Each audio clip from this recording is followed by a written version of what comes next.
Hello there, Stephen Downs here. Stephen follows instructions. Today I'm going to be looking at Mozilla Hubs. First things first though, I'm going to capture the URL of the live stream. Okay, and we'll just pop that into the Twitter. Live stream. Follows instructions, which, by the way, these fail more often than these succeed, so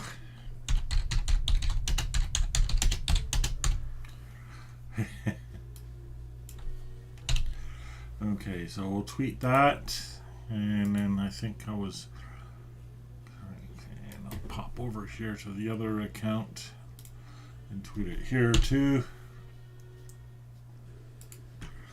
All right, so maybe I'll get some viewers, maybe I won't. Doesn't really matter. Don't take it personally that it doesn't really matter. I do believe I'm live streaming. I do have audio, voice audio. I have a discontented cat down there, but the door's partially open. She can get out. Okay, so here's the story. Mozilla Hubs is, well, you can see it right here. Meet, share, and collaborate in private 3D virtual spaces. Okay, so let's try that. We'll just create a room. So, quote, loading scene, loading objects. The reason why I'm trying this out is because, using something like Unity or Unreal to build virtual reality seems like overkill. So let's join the room. Okay, so here I am. It's requesting access to microphone and audio. So we'll allow it, and okay, let's allow it to use the webcam microphone so I can keep narrating this video. So it's nice to have two microphones. Okay, and let's test the audio. That seems to work. Okay. And it's not going to need video. So here I am inside Hubs. Let's take a quick tour. Okay. Click and drag to look around. It's very nice. Okay. Use the WASD keys to move. So those are the keys on my keyboard. W is forward, A is sideways, D is sideways, and the last one is E. Oh, S to move back. Same controls as No Man's Sky, so that's kind of handy. Use the Q and E keys to rotate. Okay, so that's just a quick. So that's not nice and elegant, but it works. So okay. So our movement is a little bit limited. Although I can use my mouse. If I hold my mouse button, left mouse button, that one right there, I can move it around here. Gee, I should have, when I'm doing this, I should have a second camera set up pointing to my keyboard. That would be pretty cool, wouldn't it? Yeah. We'll have to try that one day. All right. Yeah, I'm definitely going to try that. Okay. So voice works. Okay, nobody else is here. Use the invite button to invite people. Well, I don't really know anybody. We should have arranged for that ahead of time. Doesn't matter. Skip. It's not that I don't know anybody. It's just like, for the same reason I don't like using the telephone. Other people are busy and don't necessarily want to stop everything they're doing and join me. Okay, place. Does that mean find a place, or place as in to put? Oh, All right, retro computer. Okay. And where do I want it? Let's put it on this counter here. Oh no, that's not a counter. Oh well, it's close enough. And can I rotate it?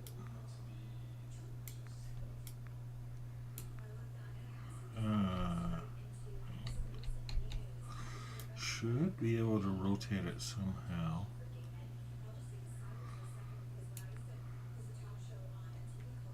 So that it points the direction I want it to. No. Place a pen. Place a giant pen. Oh, I can draw with the pen. That's pretty cool. Drawing in 3D. Okay, what else? Place camera.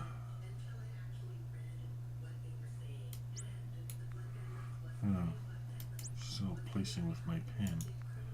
Okay, let's try that again. Place camera. Oh, that's going to be my digital camera, maybe? Maybe. Yeah, might be.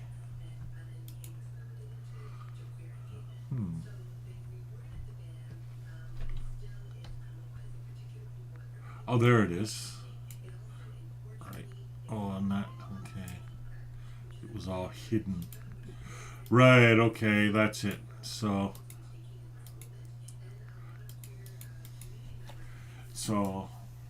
my camera's in use doing this video, so again, I would need a second camera. Well, a third, I guess, if I'm using the keyboard camera that I want to make. So, okay. Oh, and I can just get rid of this, maybe. Must be some way of getting rid of it. Ooh. Pin, view, delete, delete. Okay, I just used a right click on that. Place scene. Oh, okay.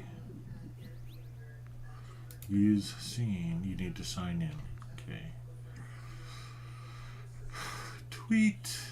Oh, that's kind of cool. You need to sign in to send tweets. I don't know how I ended up on the tweet thing, but oh, I must have pressed this react. No, chat. Alright, so that's a chat window here, and okay, objects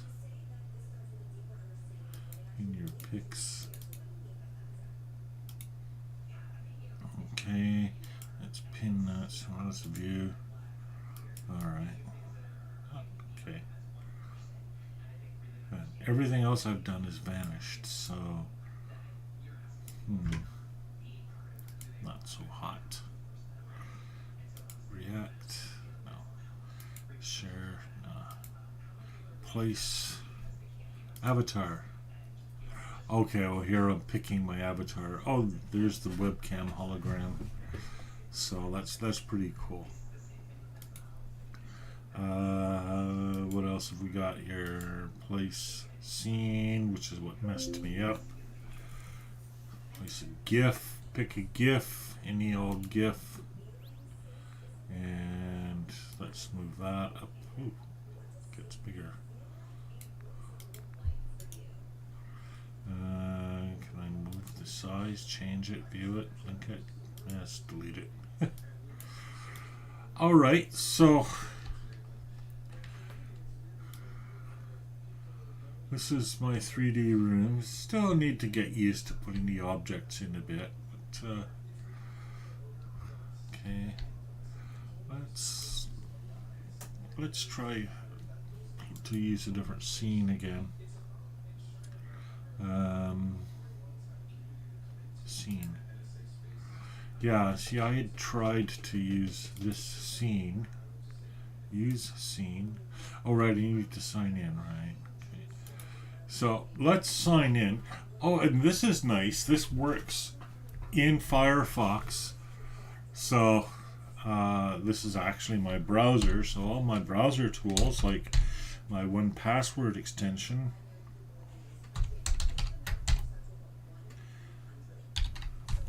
Oh, jeez, I forgot my. See, now I wouldn't want a keyboard camera. Okay, autofill. Next. Next. Oh, what's it looking for here?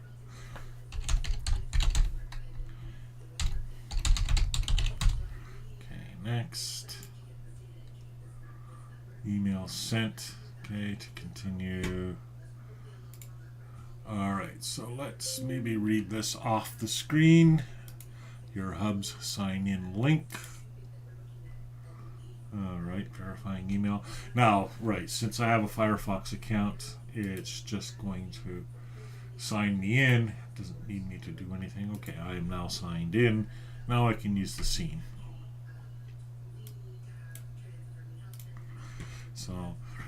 So I do have a viewer now. Hello, viewer. Sorry about this scene that I've chosen. So to catch you up, I simply went from the start page on Hubs and clicked enter room and entered, and I'm learning the controls a little bit. So, and I've learned I can place objects in different places. For example, a 3D model, let's say a computer. Still don't know how to rotate my computer though. That's really annoying. I'd love to figure out how to do that, but I don't know how to do that. More. Create room. Okay. You need to sign in to change the scene. I'm already signed in. No. Silly thing. It's forgotten already that I'm signed in. Let's reload.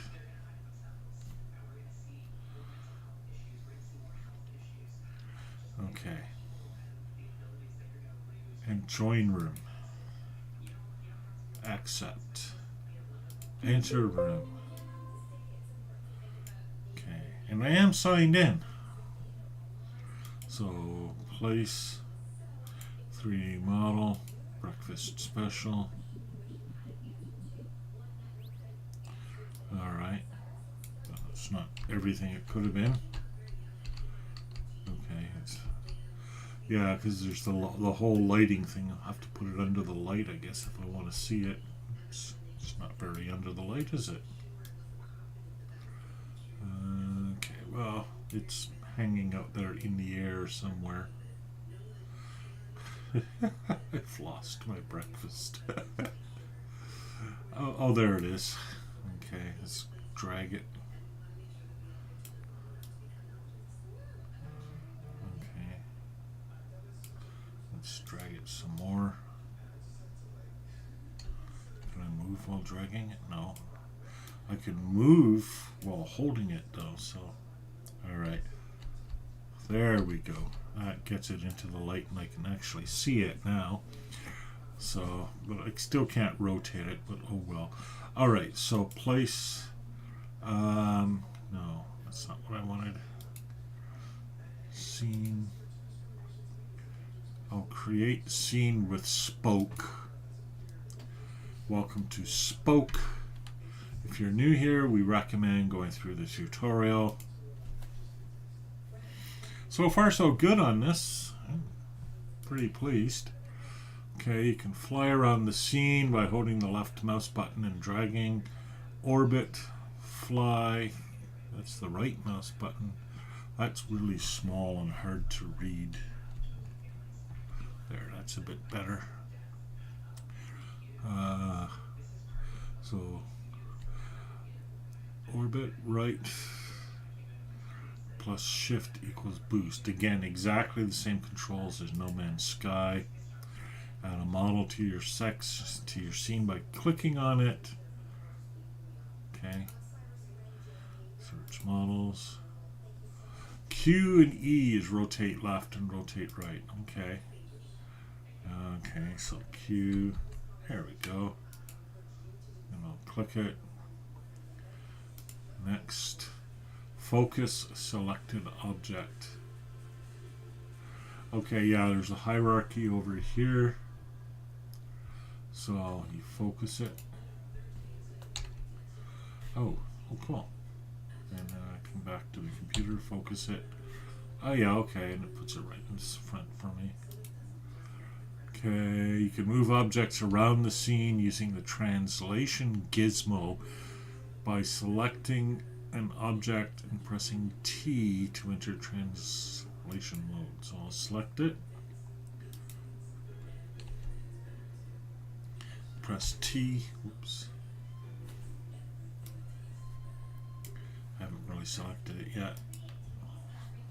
It's kind of hard to select it behind this tutorial, eh? Okay, there we go. Oh, it's T.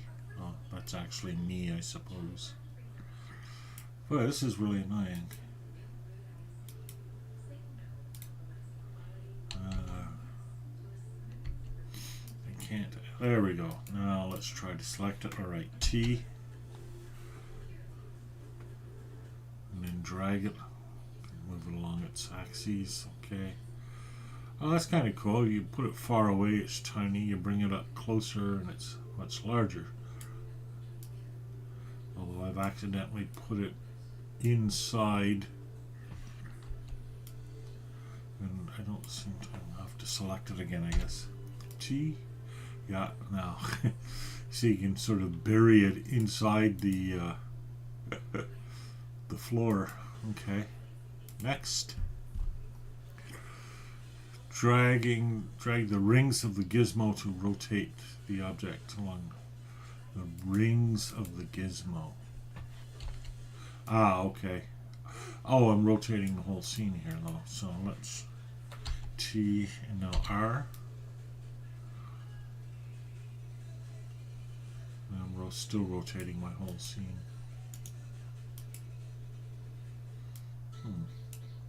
Oh, I see. I haven't actually grabbed the rings. That's my problem. There we go. And I can rotate it this way, just in increments, so it looks like. Scale mode. Y. And presumably I'll drag the center tube to make it bigger or smaller.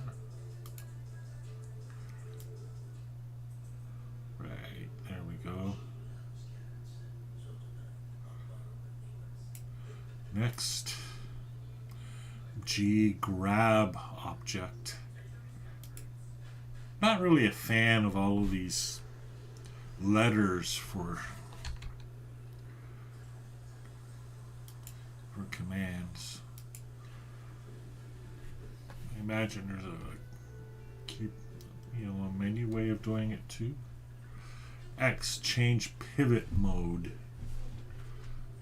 Okay, so X.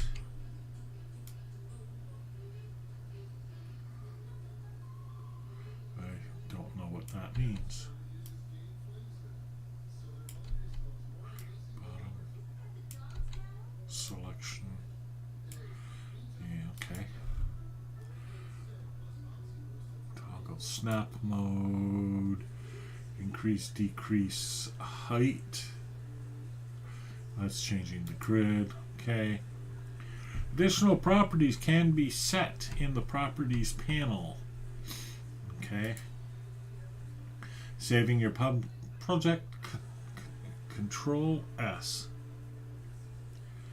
And okay, Control S. Oops, Control S. Control S. All right, save. Publishing your project, you can publish it with the push of a button from somewhere, I suppose. Don't know where exactly yet. Oh, up here, publish to Hubs. Your attribution.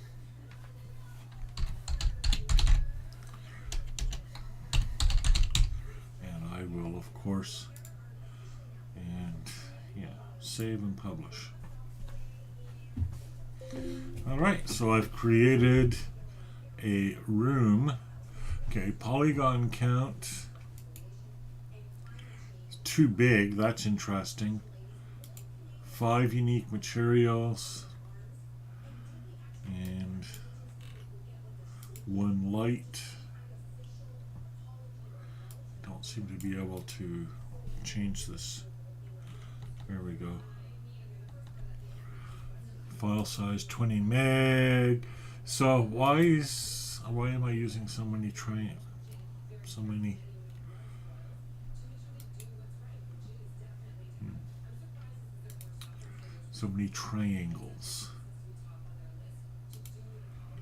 Okay, so reduce the dimensions maybe, or this doesn't really tell me how to use fewer triangles.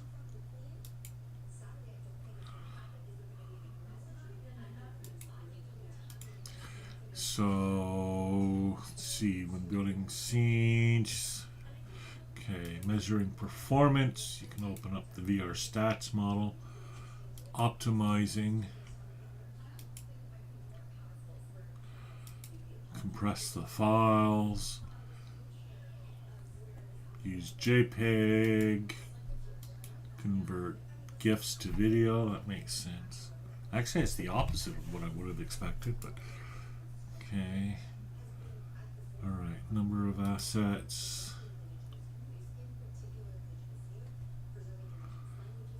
Use another downloadable model. So you can use a tool like Blender to do this. So this didn't actually load a different page. Yeah, that's not good. My link just takes me back to my same page here. Huh. Okay. Reduce texture size. Reduce the number of triangles. So how? For instructions, check out this video. Okay.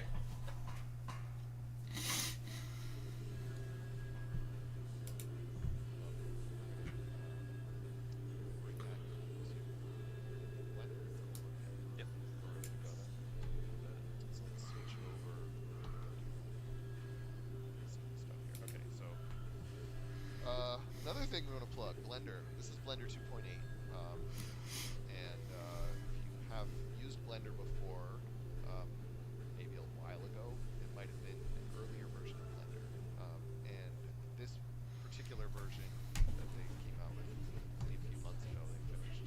They've been working on it for quite a long time. Complete overhaul of the UI.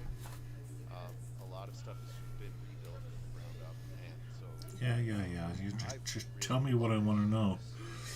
This is too long. Too long. 22 minutes for something that should be simple. No. Okay, cancel. Hierarchy. Properties. Scene preview camera, retro computer. Don't know what that means.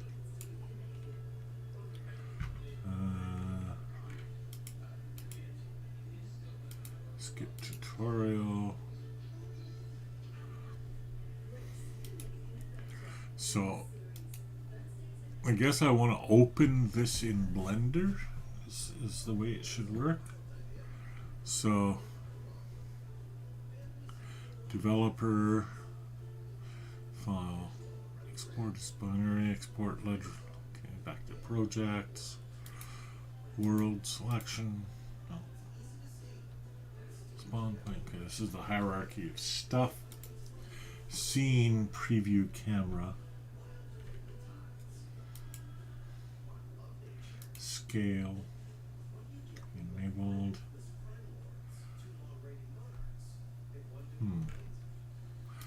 Retro computer, and that's got, yeah, okay, this object has all of those. Large file size, and again, how do I change the resolution? I guess basically is what it is.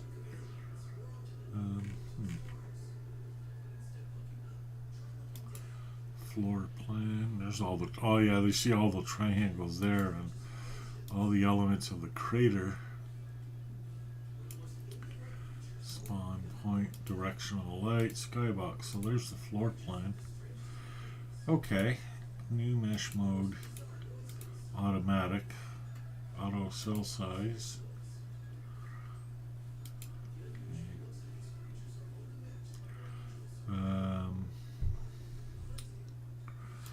Let's make my cell size big. 1. Now we'll regenerate, see what happens. And nothing really happened.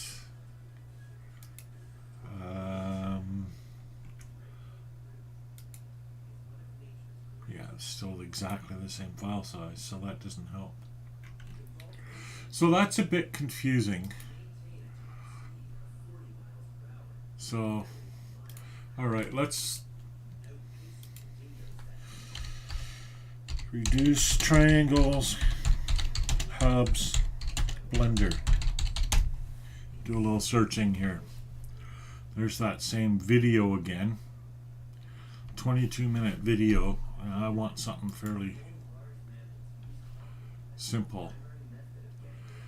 And there's a part 2. Okay.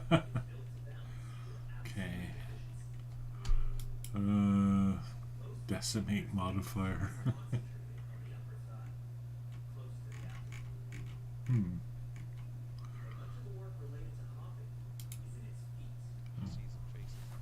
We just want object mode, and you can toggle between those with the tab key. Object mode, and I'm going to go over to this, similar to Spoke, this properties type panel over here, and I'm looking for the one that looks like a little wrench. Okay. So there's all kinds of tools here that I don't have because I'm in Spoke. I guess Blender is a thing. So let's Blender. Home of the Blender project. Free and open. Oh, you download it? Okay. Alright.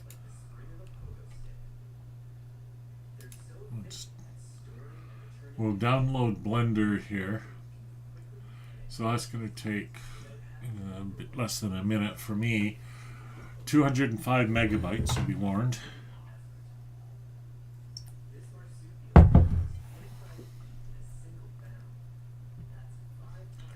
And still downloading. We're almost there. Okay.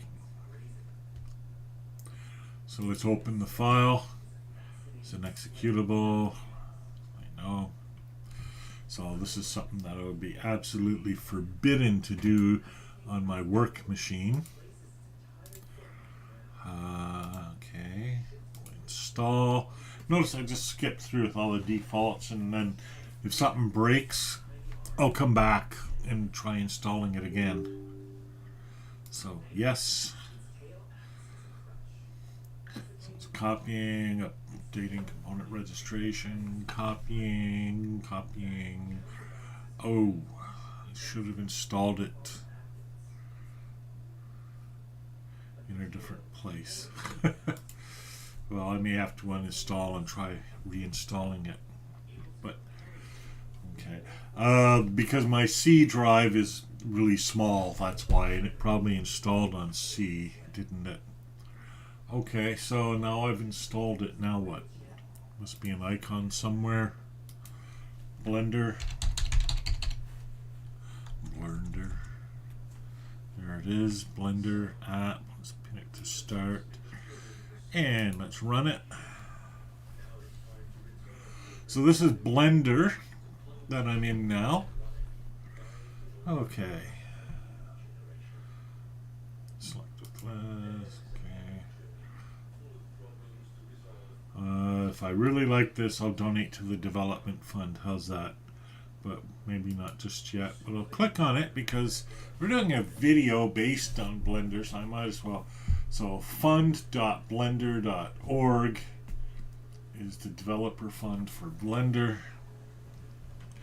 So there you go. From $6 a month up to ridiculous a month. Okay. So let's go back here now. Now, because I want the thing that I was working on before. So There it is. Now, File, Save As, Crater, Save Project. But where is it saving? Is it saving on my computer? Is it saving somewhere else? Let's try exploring. We'll just do some quick exploration first. Okay, nothing called Crater in my downloads. Also, I have new folder, which is where a lot of my downloads end up. Nothing called Crater there.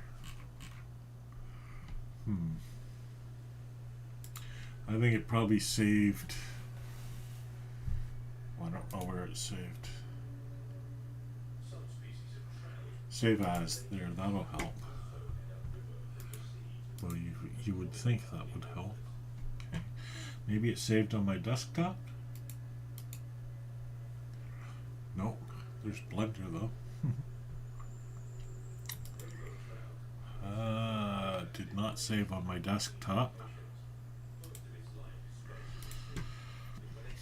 I suppose in following instructions I should have actually found some real instructions to follow, as opposed to simply doing things at random. Publish to Hubs. Export as binary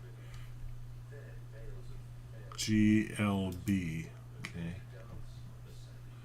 Combine meshes, remove unused objects. Okay. It's saving somewhere. Ah, here we go. Alright. Element not found. But at least I know where it is. So that's in my downloads.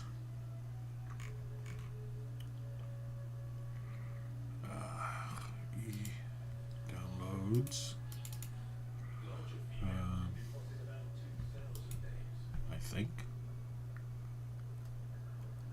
Well, I thought it was.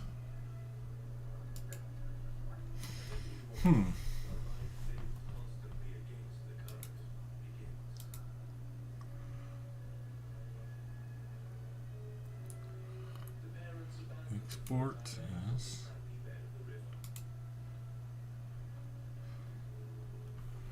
Creator, oh, I think this is in my new folder. Yeah, there it is. Okay, crater.glb is here. Let's see if I can open it with Blender. File, open, new folder. Nope. I don't know what it's looking for, but it's not one of these. Okay.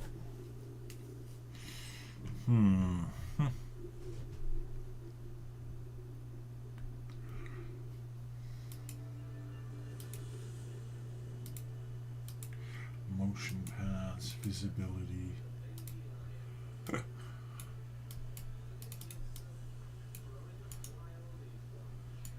Wow. Shade flat.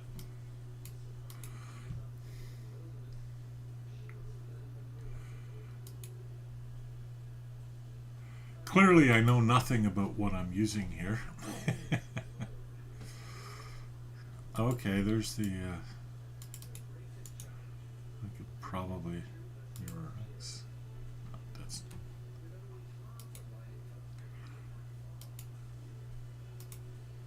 I draw a line on it.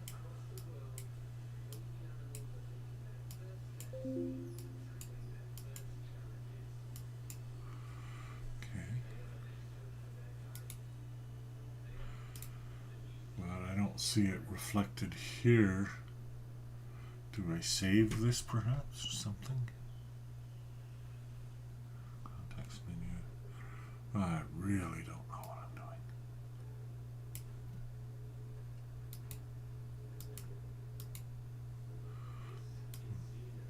doing. Oh.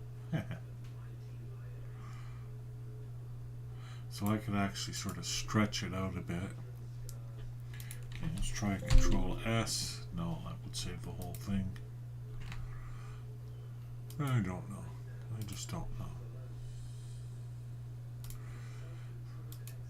So I guess I'd need instructions on how to use Blender. Well, let's just leave this. Cancel. Help. Manual.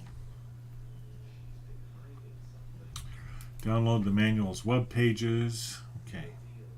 Can be started. Installing. Configure. Okay. Sections. User interface. Okay. Let's figure this out now. User interface. Introduction. Okay, so there's a top bar across the top. That's this. There's areas in the middle, whatever that means, and a status bar at the bottom. Okay. I guess this is area. I can't get rid of this even.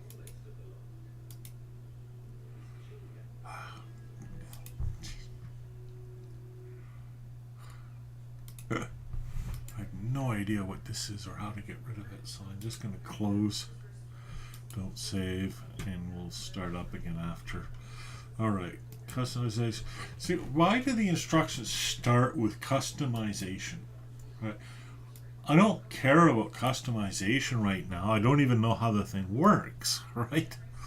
So, and, you know, I can sort of see why it's telling me what these things are, but wouldn't it make more sense to actually have a thing in Blender that guides me through this? Maybe there is one and I just don't know that it's there. Alright, let's try starting it up again. Okay, Blender, Alright. Help. Tutorials. Let's try that. Okay, those are the tutorials. Help. Support. No. Alright, so tutorials. Boy, that's getting annoying. Why do I don't usually get that much email, and it's all like spam stuff too. Okay. Okay, so I'm just gonna close off a few of these. Alright, tutorial complete, beginner tutorial. That's me. And it's a video. Oh, don't give me a video. I don't want a video.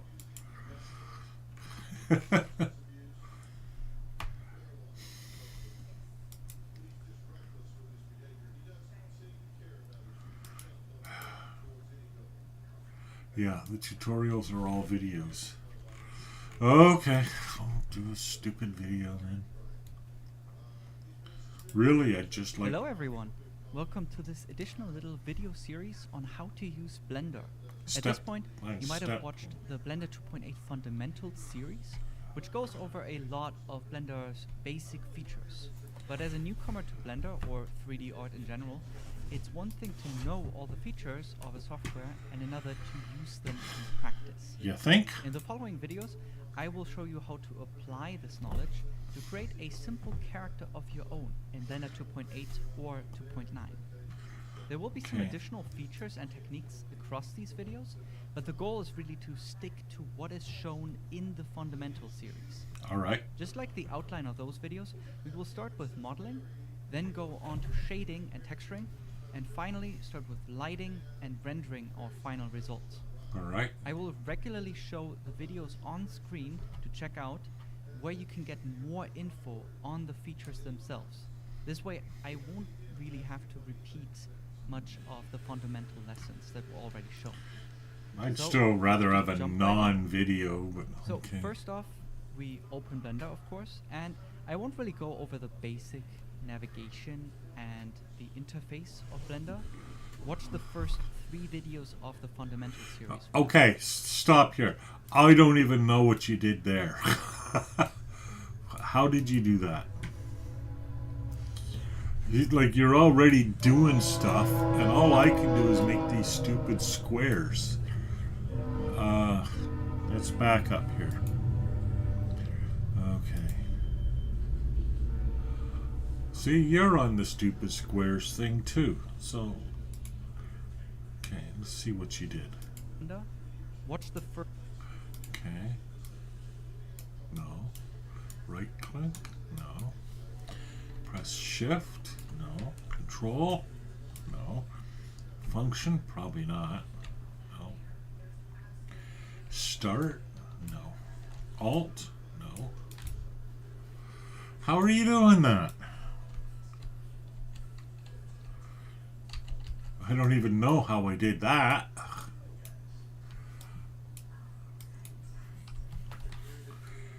Oh my goodness. Okay, quick favorites. Don't save. Let's come back here again. Oh, you've got one of those too, right? Okay. And I won't really go over the basic navigation and the interface of Blender. Watch the first 3 videos of the Fundamental series for that. To create our character, we generally start... Okay. My goodness. The first 3 videos. Alright, we'll have to go, I guess, all the way back to the beginning. So how do we navigate Blender? This I may don't seem know. intimidating at first, but it's actually pretty simple. You think? Let's start with the 3D viewport. The first thing you'll be curious about... Okay, let's open Blender again. Alright. Now we'll pop open our video again. This better be worth it.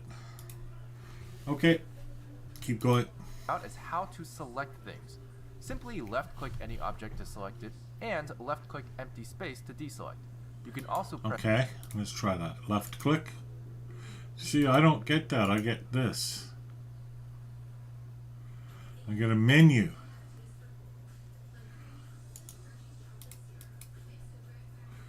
Oh, left click. I was right clicking. Okay, left click.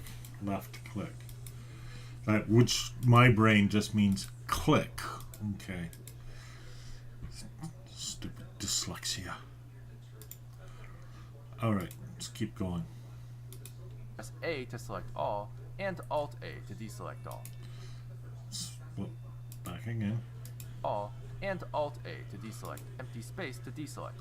You can also press A to select all, and Alt-A to deselect all. Some users... Okay, A to select all, including that odd thing there. Okay, and you said Alt-A to deselect all. Okay. Stuff to remember, I guess. Alright, back to... Users may be interested in right-click select, which is arguably better for your health, so we made a separate video about that if you are curious. The next thing you'll want to learn is the basics of navigation, how to rotate, how to pan, and how to zoom your perspective of the viewport. To do that, all you need are these buttons right here. So let's say we want to rotate around our cube. Luckily, we have a very handy gizmo in the top right of our viewport that looks like this. Notice how it responds to our cursor floating above each axis. Go ahead and hover over... Okay, that's super tiny. I don't know if I can zoom this. No, you can't zoom the video, really. Well, I can do it like this. There we go. over the blue Z-axis indicator and the left click. You'll notice that it brings you directly into what's called top orthographic view. This can be done for any axis to snap to its corresponding perspective. However, if you instead click and drag the same gizmo, you'll find a much more flexible way of rotating your view of the world. It's important for some to know that you can also middle click drag to achieve the same effect, but from any cursor position. Now, alright, so let's come back then. We'll give that a try. So we've selected... you'll notice that our view seems to pivot around... Sorry, that's the video again. Okay, so we've selected. Now we can do this. Alright. Alright, and so you can just click on different things to get the different sides. They should have put numbers on this or something so you could see what was going on, but alright, and this allows you to rotate it pretty much in any direction. So that's probably how they were doing it. I thought they had clicked on here, but you're actually clicking up here to do your thing. Alright.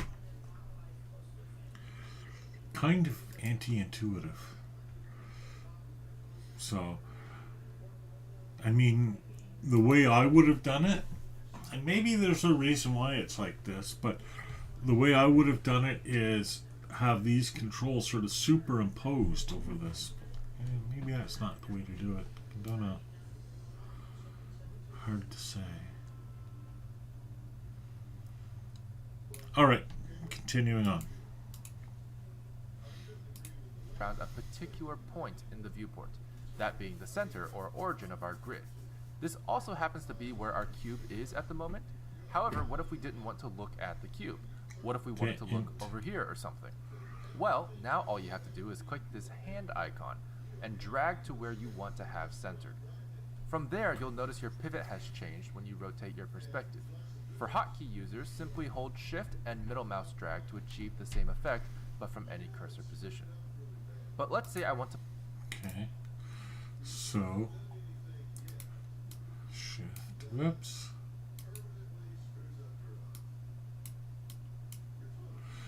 Alright, Shift. Oh, okay, I have to be... Well, that's really weird. So you click and hold on the hand, and then you can move it around.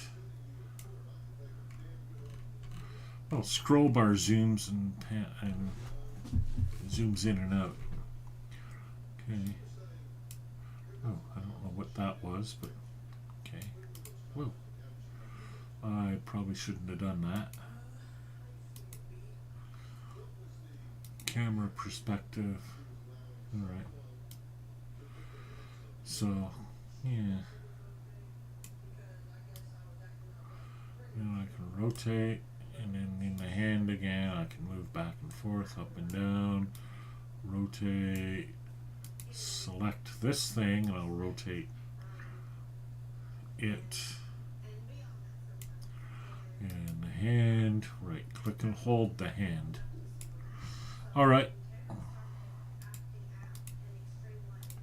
Focus back on my cube again.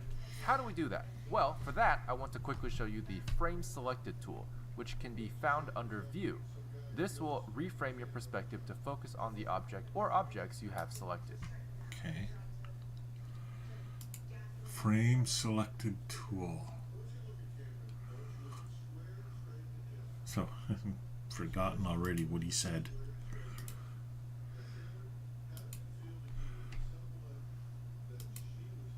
See, that's what this would be so much better, just integrated right in.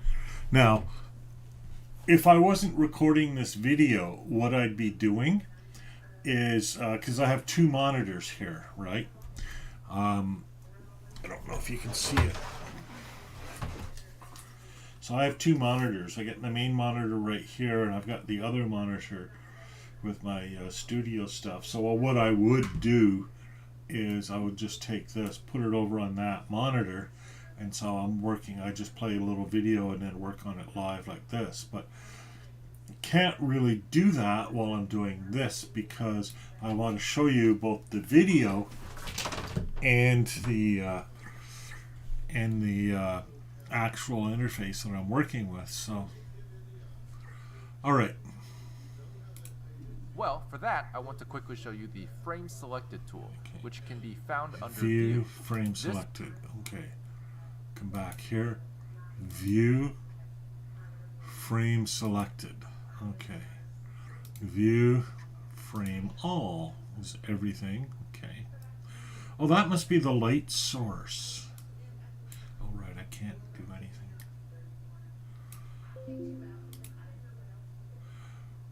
Oh no, that's the camera. Okay.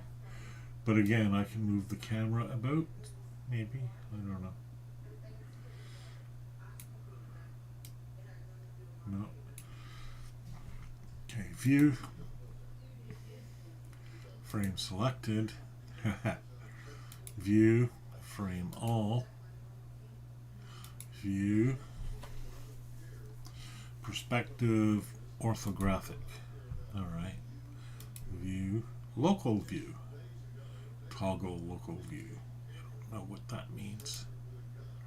Okay. So, view, frame all. Let's try that again. Frame all. No. I have to toggle local view again. Alright, let's select this now. View, local view. Toggle local view. Right, so it doesn't quite fill up the screen the way it did before. View, toggle local view, which is numpad slash. Let's try that slash. Yep, that works. Alright. Cameras. Okay, I'm not going to worry about that just yet. Alright, back to my video. It's just this. It could have been like a little thing that said, here's this pad up here. Switch the current view from perspective orthographic projection. Shortcut number pad 5. Okay, so from perspective to orthographics. Perspective, orthographic. Perspective, orthographic. Alright. Back to the video. Will reframe your perspective to focus on the object or objects you have selected. This can also be achieved by using the period key on a number pad. Now that we're this close to our cube, you may be asking, how do we zoom in and out? But it's pretty self-explanatory. We have a magnifying glass here. Click and drag it to zoom in and out, or you can use the scroll wheel or plus and minus keys on the numpad to accomplish the same task. Okay, I already discovered that. And that's basically it for the basics of navigation. But you may have noticed that we haven't used the other two buttons in this area, the camera icon and the grid icon. The camera icon will bring you into the eyes of your camera. This is very helpful for setting up camera angles and previewing what will eventually be your output image. Alternatively, you can also use 0 on the number pad. Okay. The fourth button here is a grid. This may confuse you at first, but this switches your viewport between orthographic mode and perspective mode. I went ahead and set up a scene here to make it more obvious to you, but you may be asking, what's the difference between these two modes? What's the difference perspective between mode these is two a modes? realistic view of the 3D objects in your scene, which takes into account how far away objects are from you into how it displays the object. Okay. The further away something is, the smaller it gets visually. Right. However, orthographic mode ignores all of that and flattens your world so that no perspective is seen. I see. Everything is angle perfect. This is an unrealistic view, but helps immensely with making models accurate, especially in relation to, say, a 2D concept sketch. Except my brain But wants to that's think of just that the as viewport. huge. In the next video, I'll be talking about all the different windows we see here, what they do, and how to navigate them as well. Okay. So that was relatively efficient, I suppose. Hello everyone. Welcome to this additional little video series on how to use Blender. At this point, Okay. you might have watched Interface Blender overview. provides a lot of information with its interface, and can be flexible enough to fit the workflow you need. Let's go over some of the basics on how to interpret and interact with Blender's UI. Before we begin, I want to point out that there is a very handy display at the very bottom of the user interface. Yes, there is. This is an informative display that lets you know what each click can do in the context your cursor is at the moment. It also applies to when certain hotkeys are being held down to change the function of certain clicks. For example, if you hold Shift, you can see the information at the bottom changing. It tells us that without holding Shift, your middle mouse button rotates your perspective, but holding Shift pans your perspective. Feel free to refer to this display at any time while watching this series or playing around with Blender to learn more of its features. As a quick reference, here are what some of the mouse icons translate to. Now, the next big thing you'll notice is that each important section of the UI is separated into panels. These panels are scalable if you click and drag any of the boundaries, and they can also be whatever you'd like them to be. Simply click the drop-down menu in the top left or bottom left of a panel. Don't and select a say different type of editor. simply.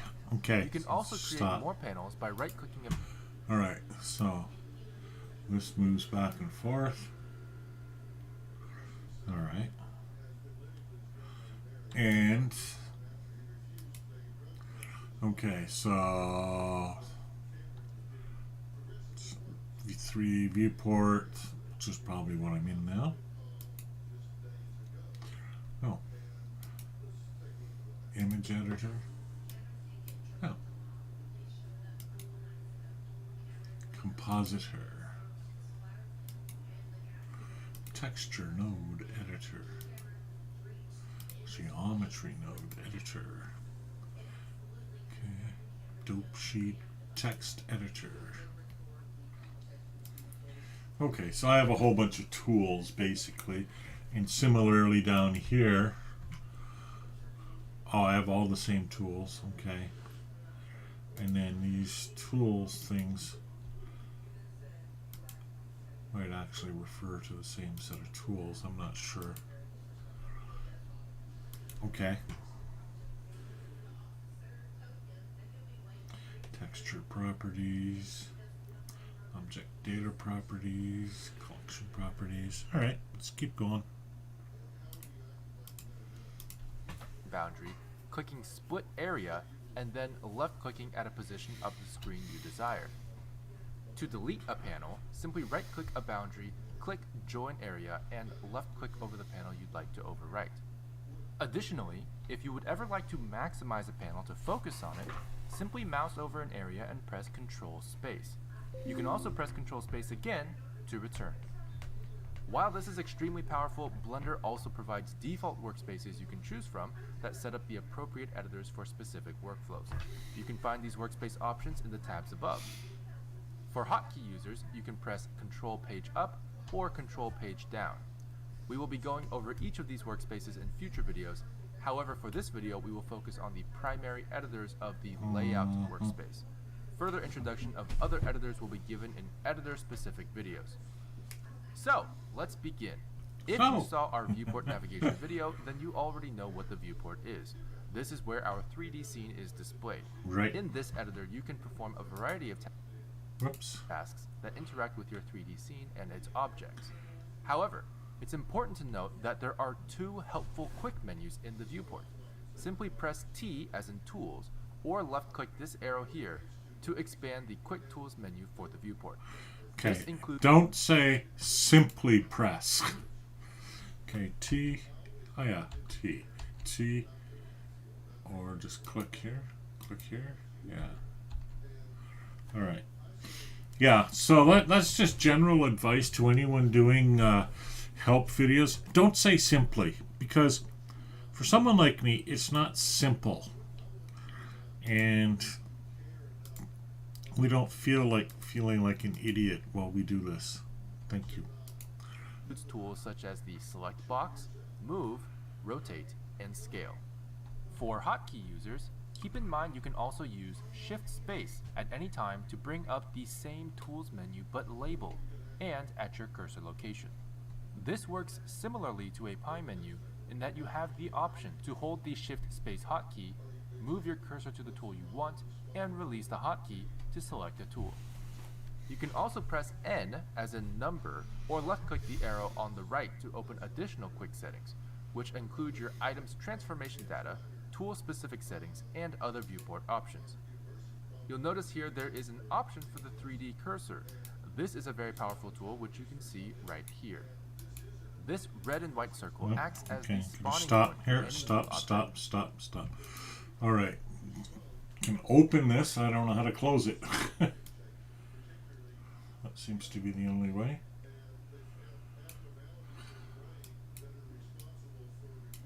View, tool, view. All right. Tool and item. Okay.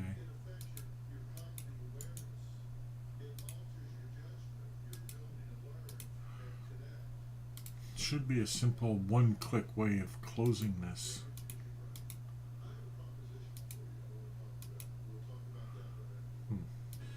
Well, that works anyways. All right, back to and can be used as a reference for pivoting, which we'll go over in another video. To place it around your Let's scene, come back here. Cursor. This is a very powerful tool which you can settings, which include your item's transformation data, tool-specific settings, and other viewport options. You'll notice here there is an option for the 3D cursor. This is a very powerful tool which you can see right here. This red and white circle acts as the spawning point for any new objects and can be used as a reference for pivoting, which we'll go over. Okay, so this view 3D cursor. Oh yeah. Can I select it? Oh, I can't select it. See, that's kind of annoying. It'd be nice to be able to select the 3D cursor. You can't see the rotation of the cursor.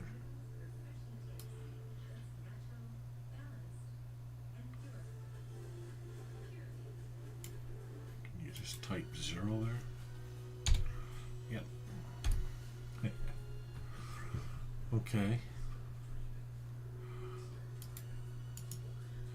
Now I right click. Right click really isn't very useful in this.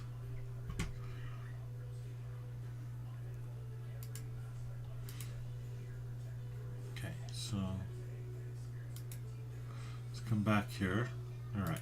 You'll notice here there is an option for the 3D cursor. Right. This is a very powerful tool which you can see right here. This red and white circle acts as the spawning point for any new objects and can be used as a reference for pivoting. Alright, stop. We just saw add come out of the middle of nowhere there. See if we can figure out how we added. Acts as the spawning point for any new objects and can be used as a reference for pivoting.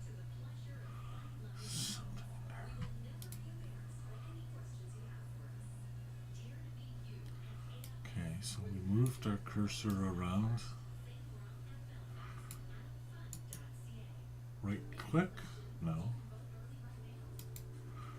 Don't know how we added.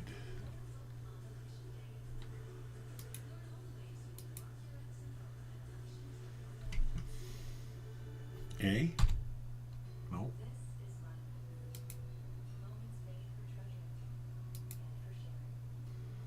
I got something even more obscure here.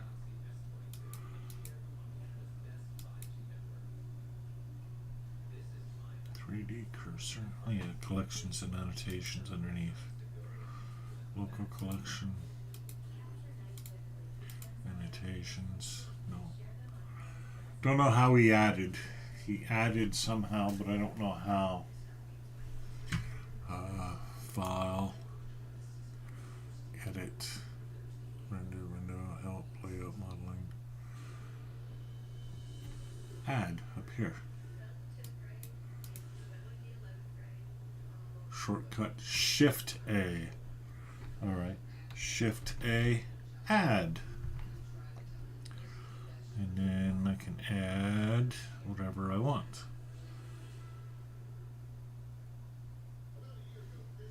Cube. And there's my second cube. Pre-selected, I notice. Alright. Pivoting, which we'll go over in another video. To place it around your scene, simply hold Shift and right-click. To recenter the cursor, simply okay, to place it around the scene, hold, click, and right shift. Right shift. Hold, click, and right shift. No.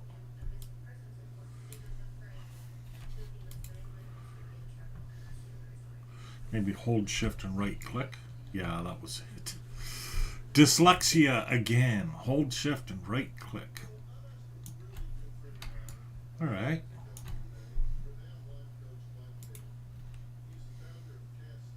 press Shift S and select Cursor to World Origin from the Pie menu, or adjust the location and rotation settings in the right-hand side quick menu. Shift now, S. this feels like a good time to explain what pie menus are for those who are unfamiliar. Pie menus are quick wheel menus that appear around your cursor after a hotkey is pressed. Okay. You have three options when navigating a pie menu. The first option is to right-click to cancel in case you changed your mind. The second option is to press and hold the hotkey to initiate the pie menu, drag your cursor to your desired choice, then let go of the hotkey to select, with no clicking necessary. Or the third option is to let go of the hotkey that initiated the pie menu before moving your cursor, then use your cursor to left-click select the option you like. After you get used to where each option is, this can greatly speed up your workflow while also making several options available with less keystrokes. Throughout this series, you will see pie menus quite often for various different contexts. Right. Now below the viewport we have the timeline. This controls playback of your animation. You can zoom in and out with your scroll wheel, drag the timeline with your middle mouse button, change the start and end frames for your output, and create and manipulate keyframes, all of which we'll go over in another video. The Properties editor contains several tabs vertically to display the properties of your scene, your current tool, and whatever object you have selected. Okay. To start at the top, this first tab represents the options your currently selected tool in the viewport may have. In this case, the Select Box tool gives you a few different selection options. The next few tabs, which you can see are separated by a small gap, contain your scene-specific properties. Just to clarify, your scene refers to your entire 3D scene. However, you can create more than one scene in a single Blender file by clicking up here. You can also select a scene from existing scenes using this drop-down. Alright. This back-facing camera icon is your Render tab. This allows you to change render engines, sampling, engine-specific properties, and other properties that affect your final image and how it's interpreted from the 3D scene. The next icon looks like a printer, and this is your Output tab. This is where all of your output settings can be tweaked before render: resolution, frame rate, file path, file type, and much more. The icon that looks like a stack of photos is the View Layer tab, and is similar to what used to be called render layers. Right. View layers are typically used to separate background and character passes, for example, for easy compositing after a render. That's so your However, birds you'll don't notice fly this is behind only mountains. The path properties, not the objects, and it's for Okay. only one view layer, the one we're currently in. To select a different view layer to change its properties, you'll need to go up here, similar to creating a new scene. Right. You can create and select existing view layers here. Boy, there's a While lot we're to on the this. topic, I'd like to point out what this panel above properties is for. In order to specify which collections of objects are rendered out in each view layer, you can check and uncheck collections here in what's called the outliner. I highly recommend using descriptive names for your collections and view layers by double-clicking them, but we will go over this in another video. Next, we have the General Scene tab.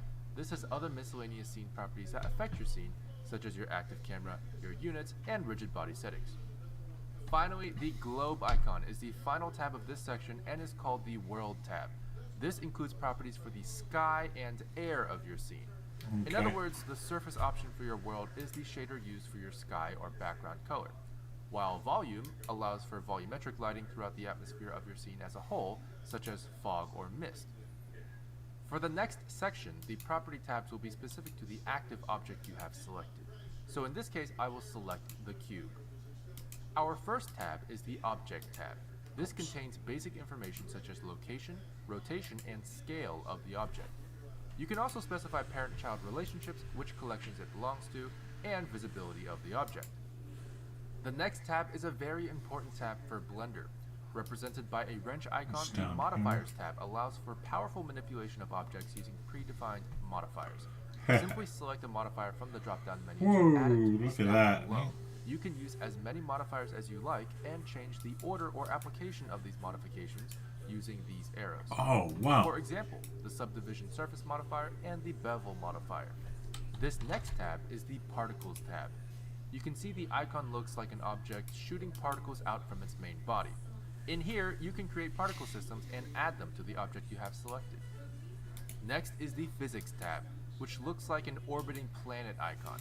This contains several different types of physics simulations and physics manipulators, including cloth, rigid body, smoke, fluid, collision, and force fields such as wind. The next icon looks like two objects wrapped together. This represents the Constraints tab. This tab is very similar to the Modifiers tab, but deals more so with relationships of the objects you have selected with other objects or values, rather than manipulating the object by itself. You can have an object copy the location of another object, with the copy location constraint, stay above the ground with the floor constraint, or point at another object with the tracking constraint. The green triangle icon is for your object's mesh data. To explain what mesh data is, I can tell you that the reason why our cube is a cube is because of the mesh data.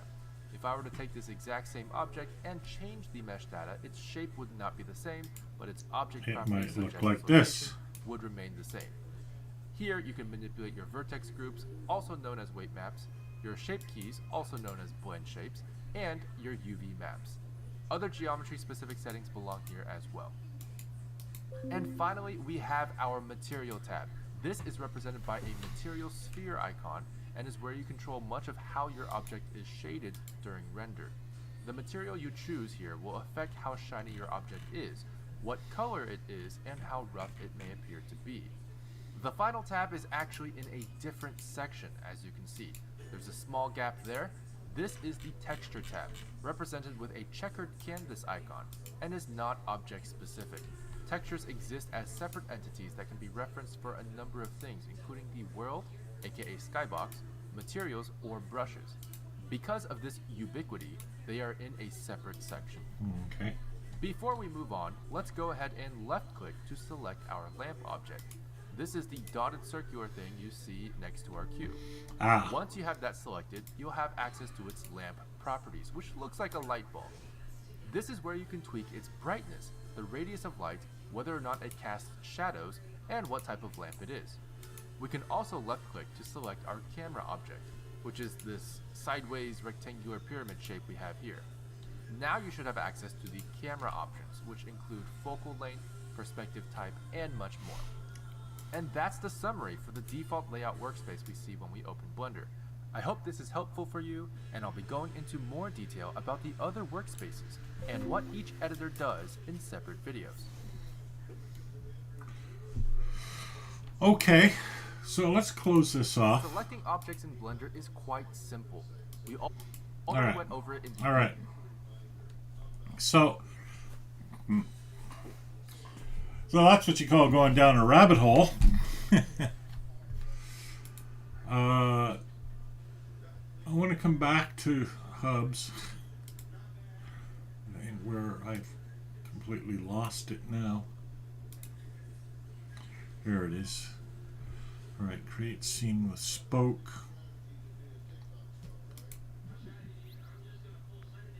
I'll use the scene. So Blender is a really super powered tool, but now here I have Spoke, which I guess is a much simpler tool to do a lot of the same sort of stuff. Well, to do a few of the same sort of things. So place a camera somewhere. Okay, let's delete that. Place scene, GIF 3D model, pin, which I can draw with. Okay. So let's come back out of here. Okay, we're gonna have to go all the way back here. All right, Hubs. So let's create a room. Instantly create a room. So let's create a room. So it's creating a room. And see, this is enter on device. Right. So if I had a wireless headset, like like a Oculus or something like that, I'd enter on the device. Spectate, I can just watch and I can't do anything. So let's join, accept, enter room. Oh, now I seem to be getting a bit more instructions. Oh, these are the instructions on how to, okay, tab, toggle menus. Oh, okay. Left mouse button, right mouse button, turn. Oh, tab is the toggle menus down there, okay.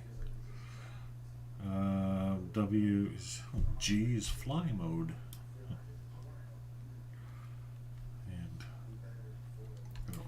fly though.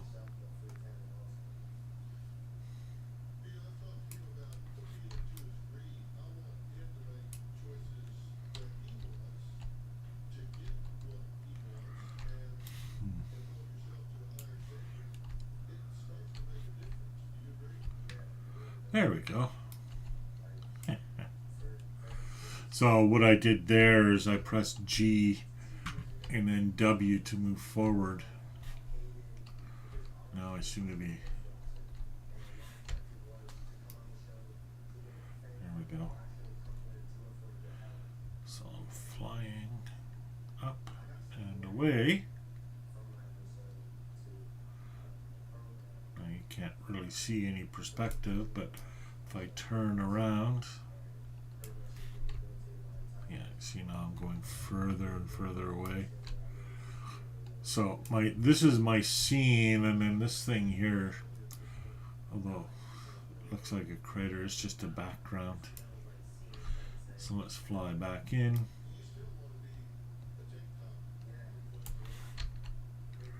Oh, okay. Fly mode disabled, and it took me right back to the only place I could land. Whoops. Oh, how did I do that? I sort of accidentally pressed the mouse button.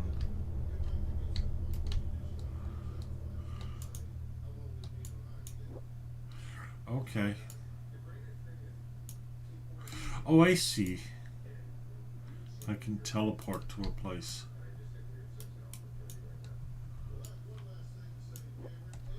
Right, there's some kind of teleportation thing.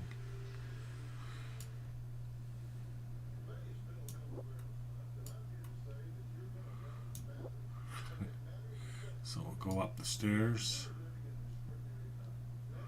Or onto the stairs. Here we go, now I'm on the stairs. Alright. Okay, so this is my basic room.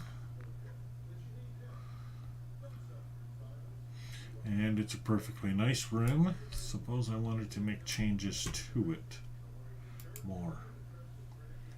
Create a room, favorite rooms. Let's see what else is in here. I don't have any favorites. Okay. That figures. Okay, more. Enter streamer mode. Now broadcasting to the lobby. Exit streamer mode into the more menu when you're done. Huh. Okay.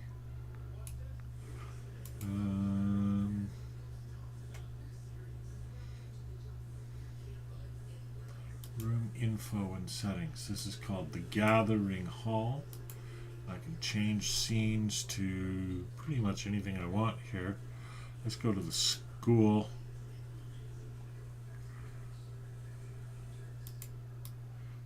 Like it's going to take a few seconds to load.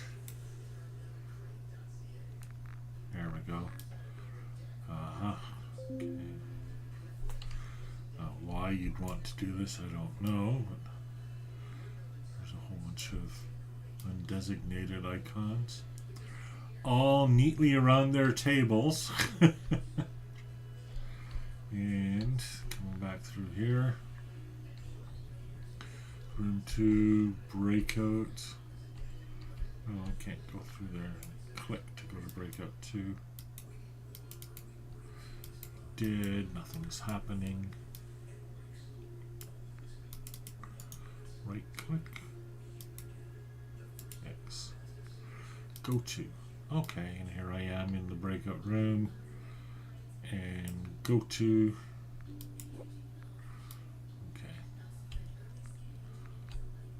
Lockers. Oops, now I appear to be inside the locker. Alright, let's change scene again. Conference room. Okay. Ooh, can I look out? Ooh, yeah. Down on the city below.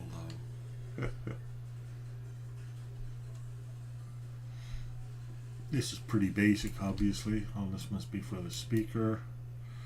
So the speaker goes here and speaks to a bunch of people, I guess, standing around the table. So, let's see. Let's try another room. Oh, exit streamer mode, yeah. Okay, community. Okay, I don't need any of that. Room info and settings. That's just the info. Okay, so this is the building square. Building. Okay, these are the buildings that are outside, the road, and now a corkboard, conference table, wall frame, mic stand. Right. And here is the actual object in something called Sketchfab. So we'll accept the cookies. So here's some more stuff. The Hell Wolf. Loading 3D model. Wow, that's pretty good. Someone's done a nice job of that. So, and it's Creative Commons. How about that? So how do you get it? I don't know how you would use it.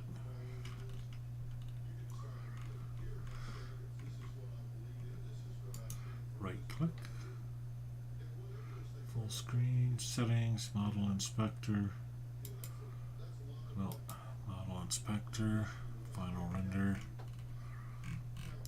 Pretty cool. Still doesn't tell me how to get it. Add to. Oh, I see. Or I can download the 3D model. But I have to log in first. So let's just log in with Google. We'll try that. Alright.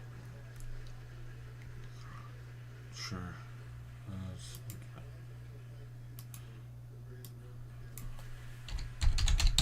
Downs.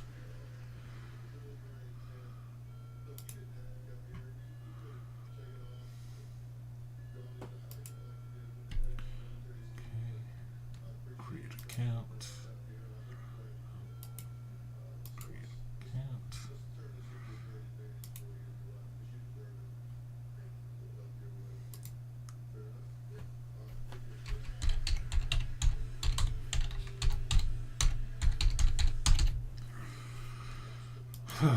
See if that works. Oh, the username's not available. Really? How annoying.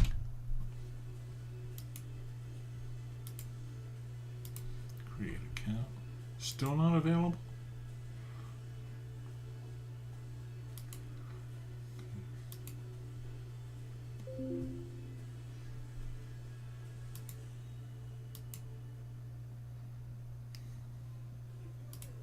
I'm a scientist.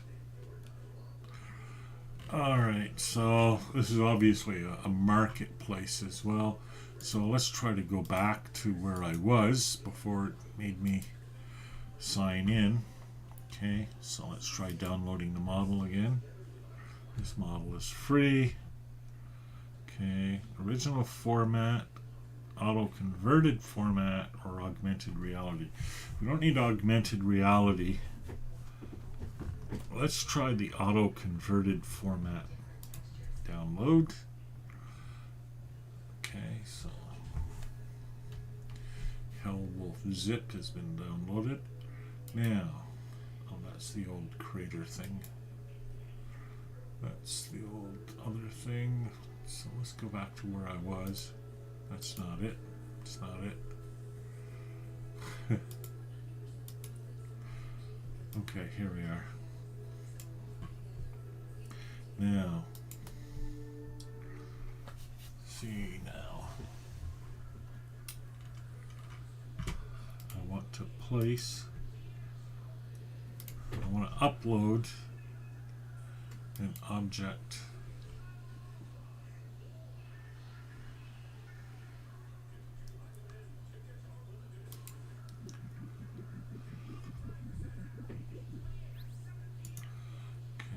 that's not what I wanted. That's what I got. We'll just put that on the table.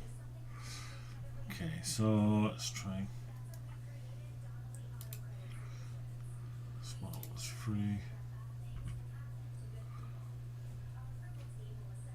Let's close. Download, add to. Oh, it's a collection. Okay. Embed. More.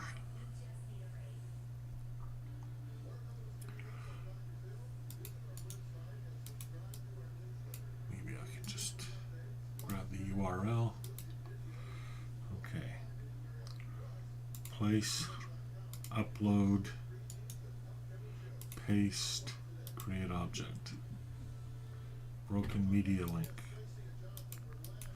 Press and hold the space bar. Open link.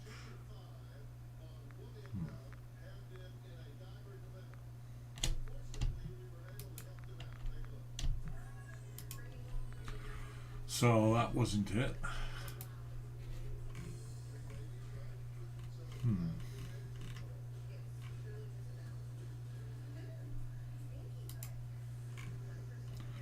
Okay, I do like it. Gotta say. View in VR, model inspector, theater mode.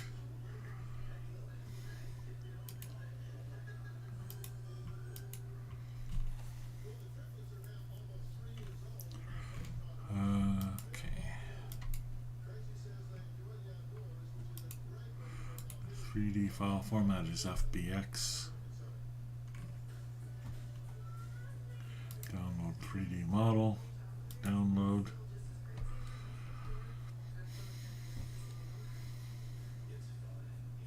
And maybe this is the link I should be using. Let's copy this link. I don't know if I can copy this link. Nope. Let's use JavaScript to hide the link.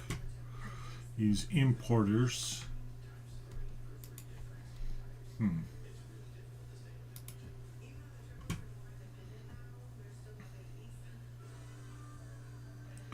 Place. Upload. Models can be found on Sketchfab or our collection. Sketchfab.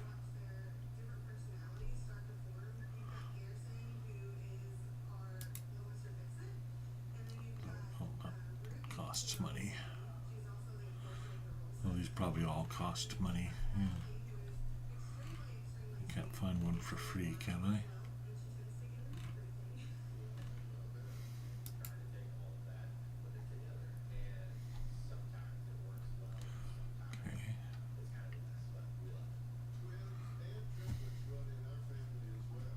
Inspector. See, I'm in Sketchfab, but I don't know how to use this.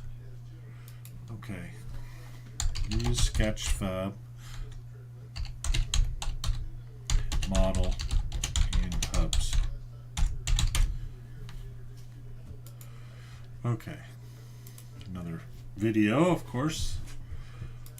Okay. Greetings. In this tutorial, we're going to be taking this beautiful VR staircase art gallery that is here on Sketchfab. Yeah. I've purchased it for $7.99. Yeah. Yeah. And I am now going to convert this into a Mozilla Hubs room. All right. We can spin this around. Yeah, enough with the spinning around. Just tell me how to do it. It's got 2 levels, staircase. Uh-huh. And so, as a Mozilla Hubs room, Yeah, it'd be great. Keep going. customize this. So let me take you through the process. Thank you. First of all, we're going to download it. So after you've paid the $7.99, All right. of course, go ahead and download. Now, first and foremost, you're going to want to download the GLTF. GLTF. Okay, the auto-converted format. Download. And I'll put it inside of a folder. Okay, he skipped the step there. He extracted it from the zip. Oh no, he hasn't. There it is. Okay. Bring all of these files over here. Matter of fact, let's just make another folder to put the files. Let's do that.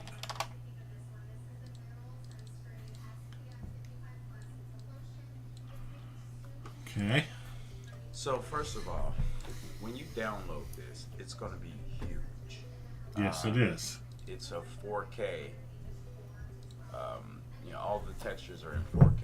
So if we hover over, see how, like the floor, 4096 by 4096. So this is 4K. Yeah. That means that it's extremely high resolution. It's going to take forever to load. It's going to be huge. So the first thing that I'm going to do is convert all of these textures into like a reduced file size. Good The idea. file size that works best for Mozilla Hubs is no larger than 2048 by 2048. Okay, So I'm going to open up Photoshop. Oh. Open. I'm going to select all the textures. Isn't this clever?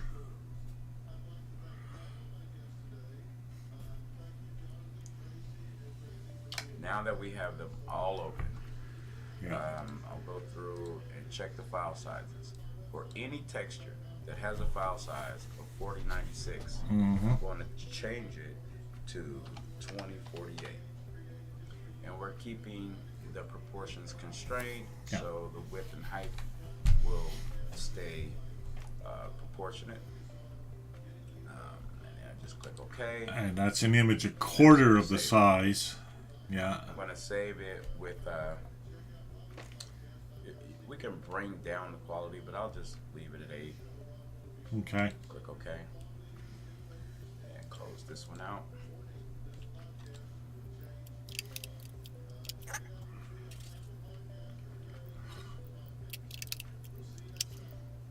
Yeah, we get the idea. I'm going to skip any of the ones that are already at 2048. Sure.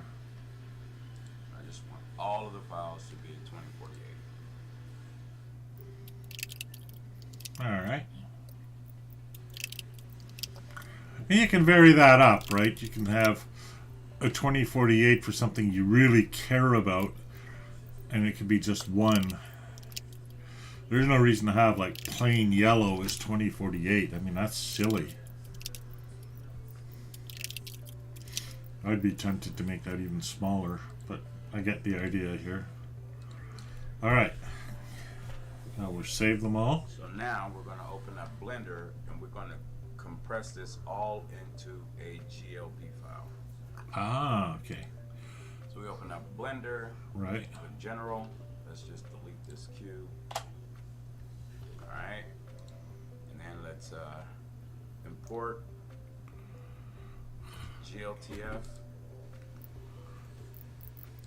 And then we're going to select the scene GLTF. The textures are already resized, so the textures that it will use will be, so if I come here under shading, Right. you can see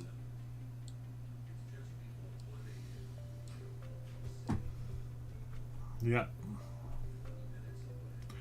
this is our model. It's our model. Alright. $7 is a really good value, I think, for something So like now I'm this. just going to export this. All If we right. wanted to, we could delete stuff in here, like for example, get rid of those weaves. I like the way he's using that yellow dot there to show us where his Yeah, mouse we can is. go around and we can make any edits that we wanted to. That's so much nicer than the other So now video. let's go ahead and export. Okay, how? Just come here to File. File, export, and then we're going to export a GLB slash GLTF. GLB/GLTF. Navigate to the directory that you want to export the file. I'm just going to name this VR staircase Okay. and export GLTF 2.0. Very good. Now, inside of Spoke, so we're Back just to gonna Spoke. go new project, new Yeah. empty project. There's And that I'm gonna crater. get rid of this. Thank you. Okay. Yeah. Here we are. We've got this empty area. It's our spawn point right there. Yeah. So I'll just go under my assets, upload. My We're assets. gonna upload the VR staircase So right that's here. the GLB. And here we have it. So now I'll just go ahead You and need to click. place it somewhere. Once I click, it'll come up and be attached to the cursor, and I'm just gonna set it right here where the spawn point is. Right. The spawn point is where the user comes So in. now let's look around. So here we have it. Okay. We've got our spawn Lovely. point right here. He's looking at this. But we don't have any navigation, so watch this. I'll click floor plan, and I have it on nav mesh mode automatic. Let's just click generate, and voila. Now we have our navigation Okay. for the floor plan. We have our floor plan. So now I'm going to go ahead and publish the scene. I'm going to name it VR Staircase. I'm going to name it Beautiful VR. VR Staircase. Okay. So here we actually have the performance check. Pretty good. It's not too bad. We can make this even lower by removing things, making the textures even smaller, etc. But I'll go ahead and publish scene. Let's view the scene. So I'm going to create a room with this scene. Right. And so first let's join the room on the desktop. So here we are. Oh, that's lovely. Let's go upstairs. I wish she'd left the leaves on the tree. And here we have it. Let's go into the room with the headset. 985013. Right.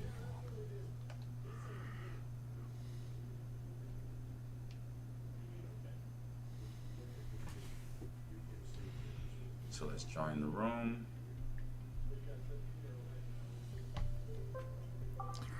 There he is in the room. Can invite people, walk around. It's not a huge room, but it doesn't And as need you to can be. see, even though we've significantly reduced the quality, Yeah, it still looks pretty everything good. Still looks amazing. Yeah.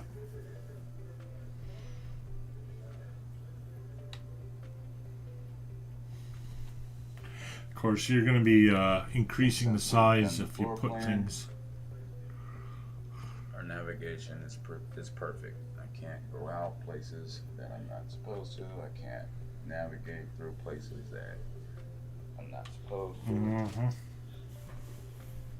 Go straight up the stairs. So that's it. Ask any questions.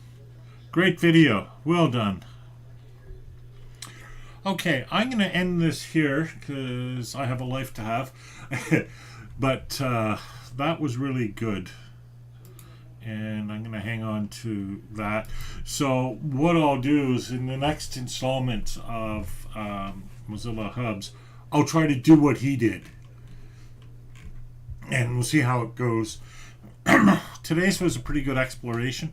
Hey, everything worked. The only thing that didn't work was me because I didn't know what I was doing. But everything worked. So, yeah. Important navigation video, but Great. I'm pretty happy with this. So, but obviously I have more to learn. So, and I'll bet you what I'm learning here is going to be applicable elsewhere as well, and not just to Mozilla Hubs.